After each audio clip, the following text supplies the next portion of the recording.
पिता ने अपनी बेटी को चिलचिलाती धूप में खड़ा रहने को मजबूर किया और उससे अपने कपड़े उतारने को कहा। हालांकि लड़की इस बात से हैरान थी, फिर भी वह आज्ञाकारी ढंग से जमीन पर लेट गई।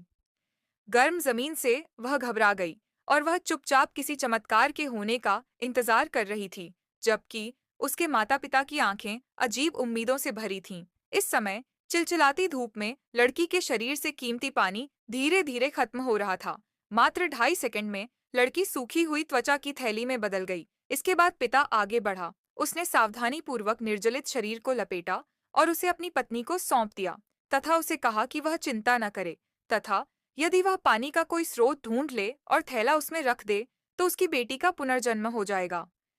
जल्द ही माँ को एक साफ धारा मिल गई और उसने अपनी बेटी की खाल को पानी में फेंक दिया।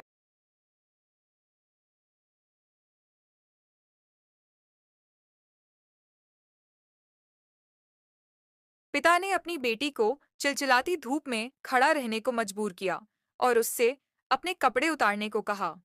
हालांकि लड़की इस बात से हैरान थी, फिर भी वह आज्ञाकारी ढंग से जमीन पर लेट गई।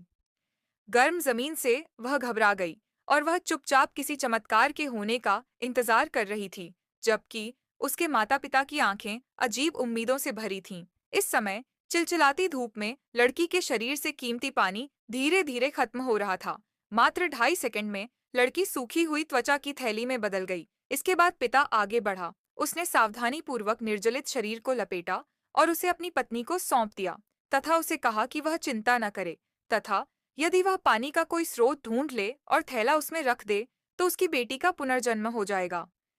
जल्द ही माँ को एक साफ धारा मिल गई और उसने अपनी बेटी की खाल को पानी में फेंक दिया।